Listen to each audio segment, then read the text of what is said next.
Hello, everyone, and welcome back to Creation Myths. This is another installment in the Quick Refutation series, where my aim is to provide quick, easy to understand, and easy to use refutations for common creationist arguments. In this episode, we're going to put another nail in the coffin of the young Earth creationist claim that mitochondrial Eve, the mitochondrial most recent common ancestor, lived within the last 10,000 years. Now, we've already done this 3 times. We've talked about how Neanderthal DNA makes the young Earth timeline completely impossible. We've seen how creationists fail to account for somatic mutations and how natural selection invalidates their amateur hour time to most recent common ancestor calculations. In this video, we're going to keep beating this horse because we're going to talk about how directly observed and documented mutation rates show that the mitochondrial most recent common ancestor existed well outside the young Earth timeline. The point here is to be able to refute creationists when they bring up pedigree-based mutation rates and try to extrapolate a single generation mutation rate back in time in a linear fashion, just a set number of mutations per generation going as far back in time as you want. That's a no-no for reasons we've already talked about, right? Selection reduces the substitution rate, which you can think of as the rate at which mutations accumulate, as opposed to the rate at which they occur. And somatic mutations, mutations outside the germline that are documented in those single-generation pedigree studies, artificially inflate the rate. In addition to those 2 reasons, both of which completely invalidate the creationist argument on their own, and to which they have no response, when creationists bring up these pedigree studies, you can say this: why are you cherry picking those studies? Why are you ignoring the studies that disprove your dates? Okay, obviously we know the answer, right? They're cherry picking because the other studies disprove their dates. But when they bring up their pedigree studies and say directly observed mutation rates prove a recent mitochondrial Eve, what you should do is say, here are a bunch of studies that use directly observed and documented pedigrees that show mutation rates far slower than the young Earth timeline can accommodate. And then you can explain it the same way creationists do. Even though it isn't quite correct, that's okay, because making it more accurate will make things worse for the young Earth creationists, and we're going to talk about that too. So here are 3 studies you can go to that just blow up the young Earth timeline. First, we have Sudyal et al. 1997, the founding mitochondrial DNA lineage of Tristan da Cunha Islanders. A little aside here, turns out I've been mispronouncing Tristan da Cunha for years. I've been using the Portuguese pronunciation Tristan da Cunha, but it is ultimately an island settled by the English, and apparently they pronounce it Tristan da Cunha, not Cunha, so thank you to the commenter who corrected me on that. I'll be trying to remember to say Tristan da Cunha from now on. Anyway, so this paper looks at the founding lineage of the island of Tristan da Cunha, which was settled in the early 1800s. In this study, they found a mitochondrial mutation rate of 1 mutation every 36 generations. Now, I'm going to walk through the math here just briefly with this one example. I don't think in order to refute the creationists, you need to be able to do the math, but just so everyone can kind of see how it works, right? So this paper, they reported 1 mutation every 36 generations.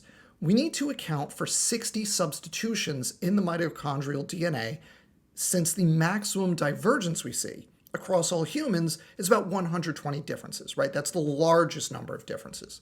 So we need, in those 2 people, you're going to get 60 substitutions in each lineage or each branch since they shared their common ancestor. So we have our 60 substitutions that we need to account for in a given lineage, and we have the average female generation time for humans has historically been about 23 years. So we could do some simple math here. We can multiply our 60 mutations times 36 generations per mutation times 23 years per generation. And when we do that, we get about 50,000 years to the mitochondrial most recent common ancestor. This second study, King et al., which is the most perfectly named study, I like to think that they picked the first author based on the topic of this study. So King et al. 2014, identification of the remains of King Richard III, found a single mutation in 32 generations, which, if you do the same math, provides a lower bound for the mitochondrial most recent common ancestor 44,000 years ago. And then finally, we have Connell et al. 2022, pedigree-derived mutation rate across the entire mitochondrial genome of the Norfolk Island population. This study reported a rate of 0.058 mutations per site per million years. With about 16,500 sites in the mitochondrial genome, that works out to about 960 substitutions per million years, but we only need to know the time to get 60 of them, so you multiply by the appropriate factor, and you get a time to most recent common ancestor of about 62,000 years. So we have 44,000 years, 50,000 years, and 62,000 years in these three multi-generation pedigree studies. Math is not my strong suit, so maybe people can help me out. Are those numbers bigger than 6,000 or 10,000 years? Because, again, not my field, but I think they are. And that creates a problem for the young Earth creationists. And I need to emphasize that these results are derived from directly observed events. We know when the common ancestors in each case existed, because we know when Tristan da Cunha and the Norfolk Islands were settled, and when Anne of York, Richard III's sister, gave birth. So don't let creationists claim they own the directly observed pedigree-based mutation rates. These results are directly observed pedigree-based mutation rates. Now, another thing I need to point out is that these numbers are lower than the consensus range of the mitochondrial most recent common ancestor, which is 100 to 200,000 years ago. Why is that? Why is there a difference there? The difference exists because the math we just did is wrong, as I said a few minutes ago, because we did it the creationist way. We took a rate back to a known common ancestor or a known point in time and extrapolated that rate linearly into the past. In reality, you can't do that because natural selection weeds out mutations over time. So instead of a linear relationship, you get a curve, and that pushes the date further into the past. When you do the math correctly, it actually makes the situation worse for the young Earth creationists. This was documented in a 2009 paper called Correcting for Purifying Selection, an Improved Human Mitochondrial Molecular Clock.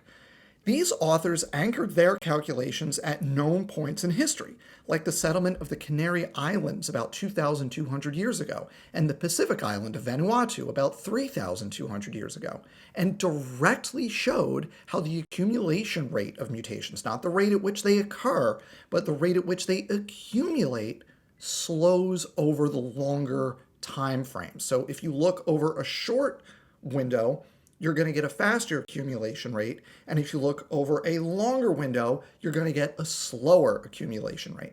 So when you plot this over time, you get a curve. Take the numbers we just calculated and correct for selection, and you end up in the typical 100 to 200,000 year range for mitochondrial Eve.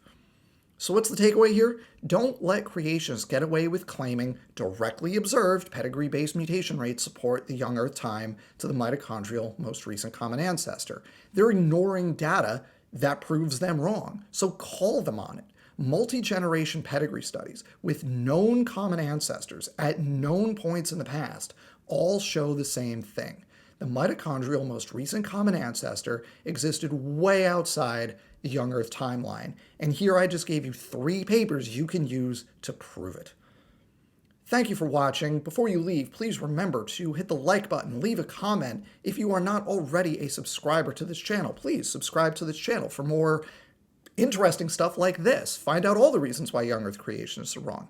If you want immediate access to my pre-recorded videos, please consider becoming a channel member. Thanks again for watching, and as always, don't get fooled.